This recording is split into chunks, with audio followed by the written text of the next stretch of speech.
안녕하세요. 춘천 한마음교회 박석영입니다. 저는 믿음은 하나님과의 관계만 잘 되면 된다고 생각했어요. 그래서 다른 사람에게는 전혀 관심을 갖지 않고 낙동강, 오리알 같은 신앙생활을 했습니다.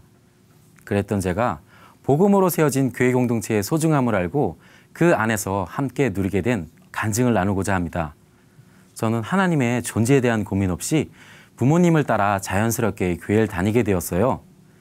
그 후 몇 가지 일을 겪게 되면서 막연하게 계시다고 생각했던 하나님을 무서운 분, 무언가 잘못하면 징계하는 분이라고 생각했는데요.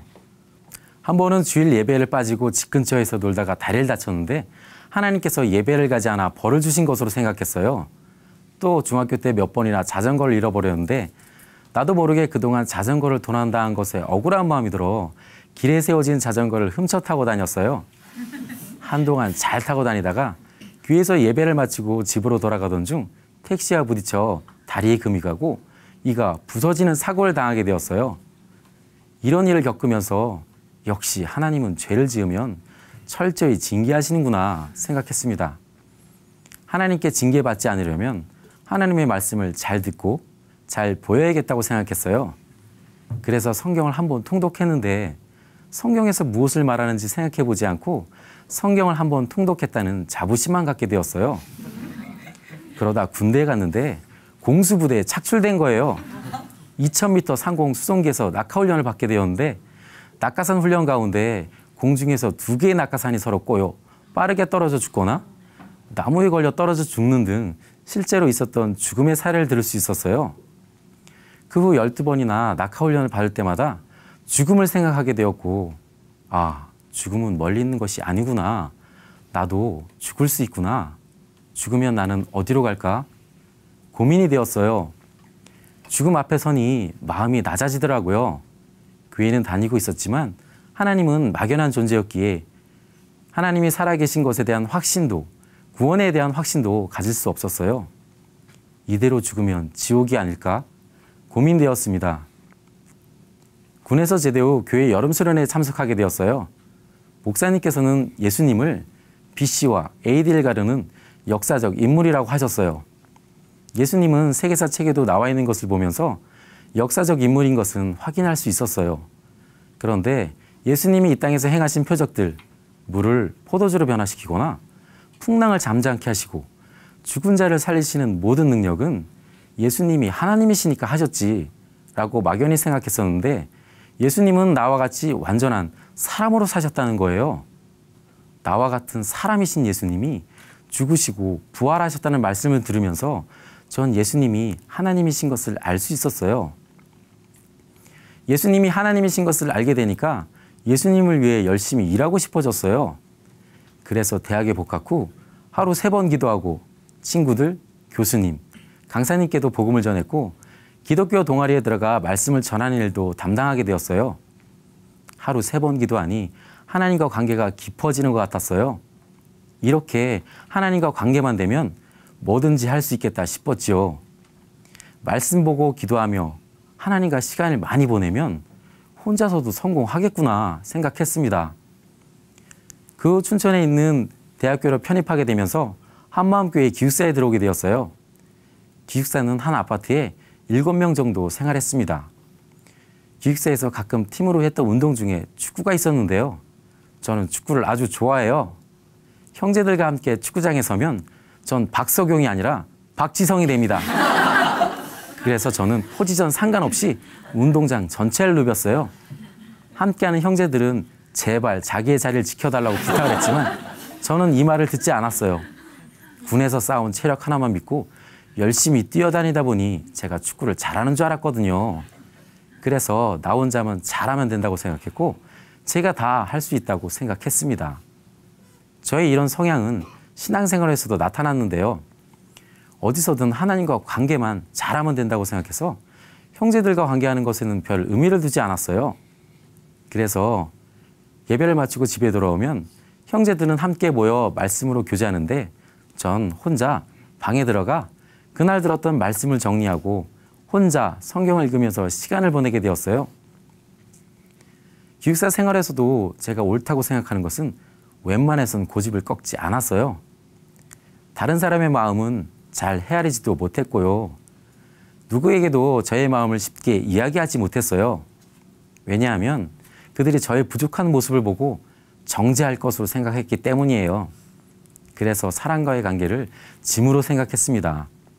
이런 저였기에 신앙도 1대1로 하나님께 말씀을 받아야 된다고만 생각했었고 지체들을 통해서 말씀하시는 하나님의 음성은 듣지 못했어요. 함께하는 교회 공동체의 참된 의미를 생각해 보지 못했습니다. 때론 형제들과 소통이 되지 않은 사항들이 답답하기도 했어요. 그러던 어느 날 한 형제가 기숙사 재정을 마이너스로 만들면서 생활이 어려워지자 제가 기숙사 재정을 대신 받게 되었어요. 전 형제들의 의견을 듣지 않고 지나칠 정도로 짜게 살림을 운영했어요. 전기세를 아끼려고 모두 거실에 나와 함께 공부하자고 했어요. 또 형제에게 한 끼 식사 반찬값으로 1,000원을 내밀며 잔돈 남겨오는 거 알지? 라고 했습니다. 기숙사 재정은 마이너스였기에 처음에 형제들은 이것을 잘 따라주었어요. 한 끼 식사로 간장에 밥을 비벼 먹거나 감자 한 가지로 감자튀김, 감자국, 찐감자 등을 만들어 먹었어요. 간혹 계란을 먹고 싶은 날에는 계란 도매집에 들려 계란을 사면서 덤으로 깨진 계란을 공짜로 얻어와 먹는 날도 많았는데요. 비록 깨진 계란일지라도 하루에 꼭 하나씩만 먹는 규칙을 정했어요. 이것도 제가 혼자 정한 것이었어요. 그러던 어느 날 약속대로 계란을 하나씩 먹고 있었는데 갑자기 일꾼이 저를 보고 야, 너만 왜 계란을 2개 먹는 거야? 너가 정한 규칙 어기는 거 아니야? 하시는데 저는 정말 억울했어요. 저는 결코 2개를 먹지 않았어요. 사실 그건 쌍난이었거든요. 이렇게 피나는 노력으로 재정은 플러스로 돌아섰지만 저의 아끼는 발동은 여기서 멈추지 않고 계속되었습니다. 지금 생각하면 저 때문에 모두 힘들었겠다고 생각했지만 당시엔 기숙사 재정을 많이 남기면 모두 좋아할 것으로 생각했어요. 이런 저를 보고 일꾼은 내가 기숙사 생활 20년 동안 이런 적은 한 번도 없었어. 너 같은 놈은 처음 본다. 라고 할 정도였어요. 제가 봐도 교회 기숙사 운영을 저와 같이 운영하는 곳은 없더라고요. 결과적으로 3달 만에 마이너스 70만 원의 재정이 플러스 60만 원으로 돌아왔음에 감격했는데요. 형제들은 이 돈으로 잔치를 할 것으로 기대했다 하더라고요. 그런데 저는 한술 더 떠서 남은 60만 원을 건축 헌금을 드리면 하나님께서 아주 기뻐하실 거라고 생각했어요. 그래서 남은 생활비를 교회 건축 헌금을 드리자고 자랑스럽게 말했어요. 이 말을 듣자 허기졌던 형제들은 돌았던 배를 움켜쥐고 뒤로 넘어가 버렸습니다. 저는 건축 헌금을 내는 것을 모두 반대하는 것을 보고 형제들의 믿음이 이것밖에 되지 않는가 하면서 정죄했습니다. 대학교를 졸업 후 충북 진천에 있는 한 식품회사에 취업하게 되었어요. 취업 후 지금의 아내와 결혼까지 모든 것이 저의 뜻대로 되는 듯 했습니다. 그런데 직장의 삶도 주말 부부의 삶도 힘들어졌어요. 하지만 아내에게조차 말하지 않았습니다. 아무리 힘들고 어려운 일이 있어도 혼자 기도하고 말씀 보면 회복될 것으로 여겼고 내가 계획하고 추진하는 어떤 길이든 하나님께서 개입하시고 함께 하실 거라 생각했거든요. 그러나 저는 처음에 몇 번 새벽 기도하며 나가다가 이내 말씀과 기도를 놓치다 못해 세상과 타협하게 되었고 점점 모든 일에 한계에 부딪히게 되어 회사를 그만두게 되었어요. 목사님께서는 나달 신앙은 낙동강 오리알이 된다고 했는데 제가 꼭 그러했습니다. 결국 첫 직장생활 시작한 지 1년 2개월 만에 춘천으로 돌아오게 되었어요. 춘천에 와서도 겉모습으로는 교회 공동체와 함께하는 것 같았으나 나홀로 신앙은 계속되었습니다. 영적으로는 탈진한 상태였어요. 춘천에서 다시 취업을 했지만 일은 쉽지 않았습니다. 직장에서 사람을 대하는 일에 서툰 것도 문제였지만 저의 삶 모든 것이 문제였어요. 직장 생활로 점점 지쳐가면서 말씀과 기도를 다 놓치고 제가 살아가야 하는 이유조차 희미해지자 제 삶은 기쁘지 않았어요. 하나님과 세상에 끼인 자가 되어 차지도 덥지도 않은 나의 모습을 보고 점점 눌리게 되었습니다. 그러던 어느 날 일꾼과의 대화를 통해서 저의 문제점을 발견하게 되었어요. 일꾼 형님과의 대화 중 형님은 저에게 석용아, 예수님이 부활하신 것이 사실이니? 라고 하시는데 저는 정신이 번쩍 났어요. 예수님이 정말로 부활하셨니?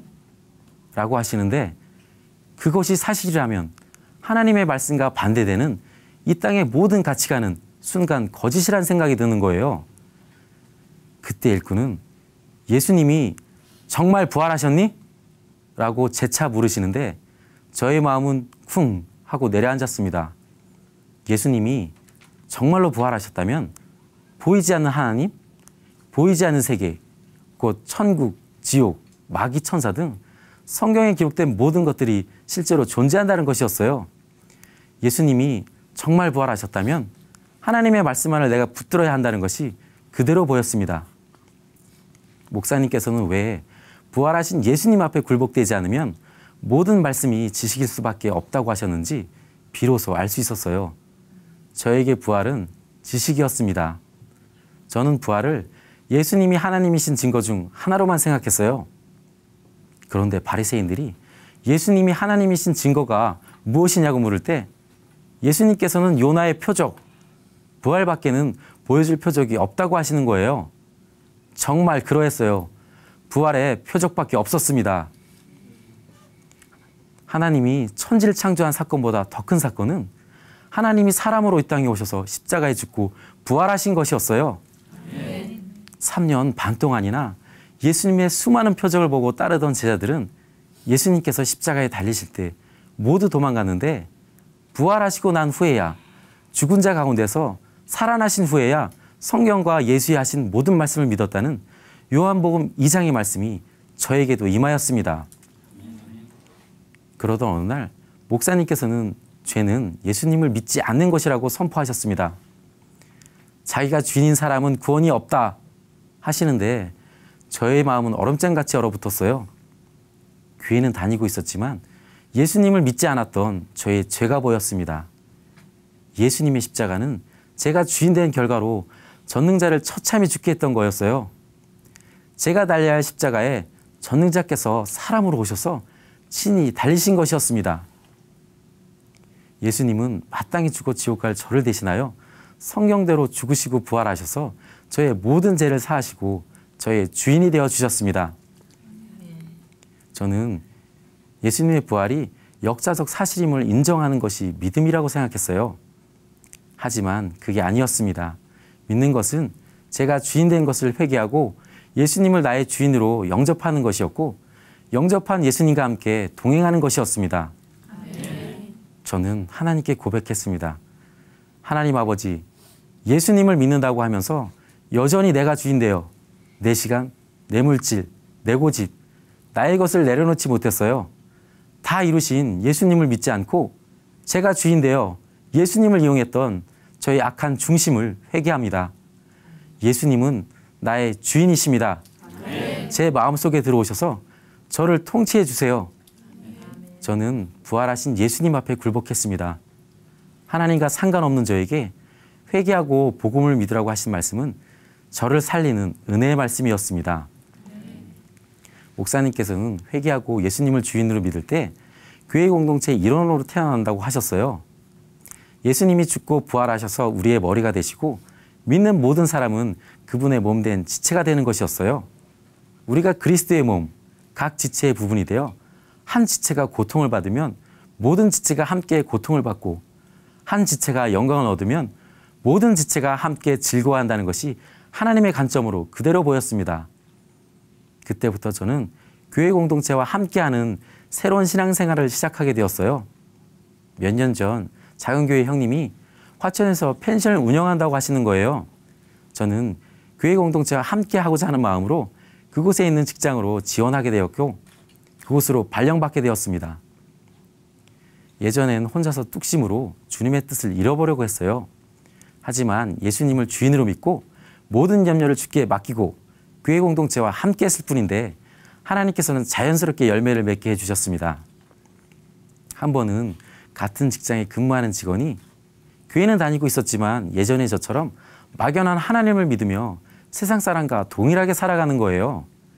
저는 너무나 안타까운 마음에 그 직원을 위해 기도했어요. 그리고 함께 펜션으로 데려가 작은 교회 식구들과 함께 식사하며 힘을 합쳐 복음을 들려주었어요. 그 직원은 막연했던 하나님을 부활하신 예수님을 통해서 선명하게 믿게 되었고 기쁘고 자유한 자가 되어 자신의 어머니까지 부활하신 예수님을 전하게 되었어요. 저는 직장에서 물품을 관리하는 일을 하는데요. 무엇보다도 이 일을 통해 교회 공동체를 섬길 수 있는 것이 너무나 기쁘고 보람 있습니다. 펜션에는 방문하는 손님이 많았는데요. 그럴 때면 펜션에 있는 형님이 너무 바빴어요. 제게 필요한 물품을 주문하면 전 그 지체에 손과 발이 되어 섬길 수가 있었습니다. 형님은 제가 있어 방문하는 손님에게 더 집중해서 복음을 전할 수가 있었다고 하시며 형제가 있어 너무 좋다고 하시더라고요. 교회 공동체와 함께하며 복음을 전한 일은 정말 신바람 나는 일이었습니다. 저는 요즘 교회 주차 봉사로 섬기고 있습니다. 사실 혼자 말씀 보고 기도하며 깨닫는 것만이 충만한 신앙생활이라고 생각했던 예전의 저라면 설교 말씀을 듣지 못할 수도 있는 주차 봉사를 할 수 없었을 거예요. 실제로 주차 봉사를 해보니 말씀을 듣지 못하고 다소 피곤한 부분도 있어요. 하지만 교회 공동체의 일원으로 지체를 섬기는 것이 내 안에 계신 주님을 기쁘시게 하고 교회 공동체의 틈을 메울 수 있다는 보람으로 감사할 뿐입니다. 저는 예전에 주차 봉사하시는 분들의 통제를 듣지 않고 제멋대로 주차하는 일이 있었어요. 그런데 주차 봉사를 해보니 그런 나의 행동에 봉사하시는 분들의 마음이 많이 서운했겠구나 생각되며 죄송한 마음이 들었습니다. 예전에 저는 함께하는 것의 기쁨과 유익을 모르는 사람이었어요. 하지만 지금은 주차 봉사를 하든 식당 설거지를 하든 지체들과 함께하는 것 하나만으로 그냥 기쁩니다. 또 교회 공동체를 정확히 볼 수 있는 일이 있었는데요. 제가 한 번은 영적으로 바닥을 치는 일이 있었어요. 그때 작은 교회에서는 1박 2일 동안 함께 하자고 하였습니다. 바닥까지 내려간 저의 영적인 고민과 아픔을 이야기할 때 다들 자기 일처럼 함께 고민하고 밤새도록 함께 해주는 거예요. 저의 부족한 부분은 말씀으로 건면해 주는데 그 모습 속에서 교회 공동체가 보이니 눈물이 나더라고요. 다들 자기 일처럼 마음 아파하며 격려하는 지체들의 모습은 제게 큰 감격이었습니다. 이것이 진정 영원한 가족의 모습이구나 생각되었어요. 주님 안에서 우린 하나였습니다. 이를 통하여 너는 나고 나는 너다. 바로 예수님이 주인된 자들로 세워진 교회 공동체를 보게 되었어요. 부활복음으로 세워진 가족 공동체의 이러한 사랑은 힘들고 눌려있던 저를 벌떡 일어나게 하였습니다. 저는 세상에서 줄 수 없는 교회 공동체의 소중함을 정확히 보게 되었어요. 이제 저는 더 이상 나달신앙, 낙동강 오리알이 아닙니다. 낙동강 오리알이었던 저는 부활복음으로 세워진 교회 공동체 안에서 100배의 축복을 낳는 황금알이 되었습니다. 부활하신 예수님의 몸된 교회 공동체와 함께 부활 증인의 사명을 다하며 끝까지 전진하겠습니다. 감사합니다.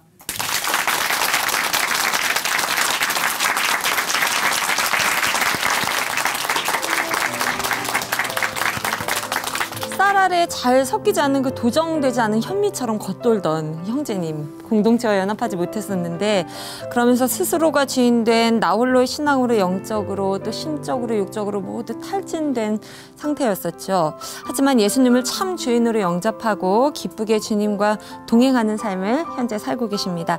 더욱이 요즘에는 그 교회 공동체와 연합하면서 지체의 기쁨과 슬픔을 나의 것으로 여기고 열심을 다해서 정성으로 섬기고 계시네요.